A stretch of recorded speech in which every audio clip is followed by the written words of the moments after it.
എല്ലാ കൂട്ടുകാർക്കും നമ്മുടെ പുതിയ വീഡിയോയിലോട്ട് സ്വാഗതം. നമ്മളിന്ന് ഉണ്ടാക്കാൻ പോകുന്നത് കടല റോസ്റ്റാണ്. നമ്മളിന്ന് 5 കിലോ കടലയ്ക്കുള്ള കടല റോസ്റ്റാണ് ഉണ്ടാക്കുന്നത്. അതിനായിട്ട് നമുക്ക് 15 ലിറ്ററോളം പാം ഓയിൽ നമ്മുടെ ചട്ടിയിലോട്ട് ഫില്ല് ചെയ്യാം.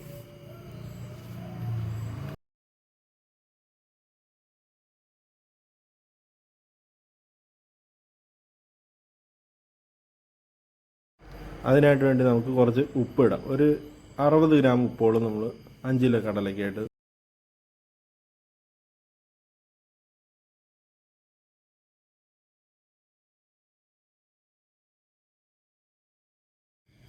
ഇനി അടുത്തായിട്ട് നമുക്ക് കുറച്ച് വെളുത്തുള്ളി ഇടാം. ഒരു 200 ഗ്രാം വെളുത്തുള്ളി ഒന്ന് മിക്സിയിലിട്ടൊന്ന് ക്രഷ് ചെയ്തെടുത്തതും കുറച്ച് കായത്തിൻ്റെ പൊടി നമുക്കിടാം.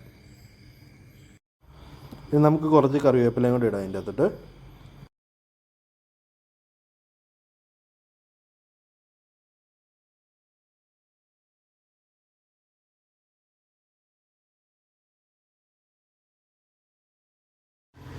അത് കഴിഞ്ഞ് നമ്മുടെ ആയിട്ടുള്ള കുറച്ച് ഗരം മസാലയും കുറച്ച് മീറ്റ് മസാല ഇങ്ങനെയുള്ള കുറച്ച് ഐറ്റംസ് എല്ലാം കൂടെ കൂട്ടിയിട്ടുള്ള ഒരു മസാലപ്പൊടിയും കൂടെ നമ്മൾ ഈ കടല റോസ്റ്റ് ഉണ്ടാക്കാനായിട്ട് ഇട്ട് കൊടുക്കുക. ഇനി ഈ കടല റോസ്റ്റ് ഉണ്ടാക്കാൻ ആവശ്യത്തിനുള്ള കടലമാവ് നമുക്ക് 5 കിലോയ്ക്ക് 2 കിലോ എന്ന റേഷ്യയിൽ നമുക്ക് കടലമാവ് ഇട്ട് വന്നിട്ട് മിക്സ് ചെയ്തെടുത്തിട്ട് അതിലൂടെ നമുക്ക് 5 കിലോ കടലയും കൂടി ഇട്ട് വന്നിട്ട് മിക്സ് ചെയ്തെടുക്കാം.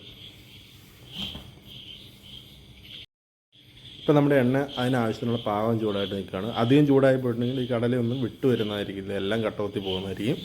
അതുകൊണ്ട് ആ എണ്ണയുടെ ചൂട് നമ്മൾ നോക്കിയിട്ടാണ് ഇത് ഇടാവുള്ളൂ. നമുക്ക് ഈ കടല എണ്ണയിലോട്ട് ഇട്ട് കൊടുക്കാനായിട്ട് നമ്മൾ ഈ തവിയിലോട്ടാണ് നമ്മൾ ഈ കടല ഇട്ട് കൊടുത്തിട്ട് ഇളക്കി ഇറക്കി വിടുന്നത്. അന്നേരമാണ് ഒന്നൊന്നും മുട്ടാത്ത രീതിയിൽ അത് സെപ്പറേറ്റ് ചെയ്ത് കിട്ടത്തുള്ളൂ.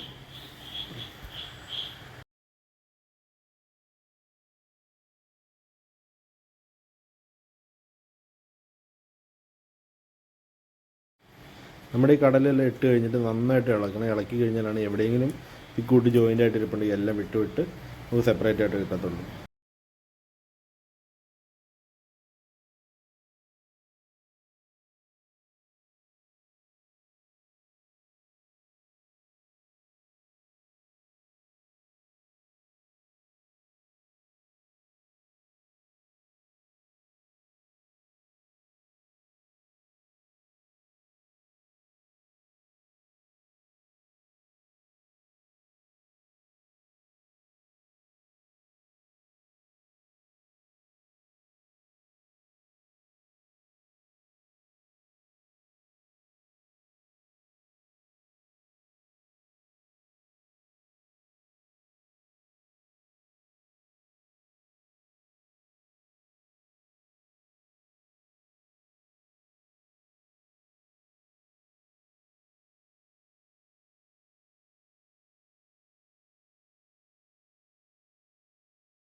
ഇപ്പോൾ കടല നന്നായിട്ട് റെഡി ആയിട്ട് വന്നിട്ടുണ്ട്. ഇനി നമുക്കിത് കോരി മാറ്റാൻ നമുക്ക്. വീഡിയോ എല്ലാവർക്കും ഇഷ്ടപ്പെട്ടെന്ന് വിചാരിക്കുന്നു. ഇഷ്ടപ്പെട്ടിട്ടുണ്ടെങ്കിൽ എല്ലാവരും ഒന്ന് സബ്സ്ക്രൈബ് ചെയ്ത് സപ്പോർട്ട് ചെയ്യണം.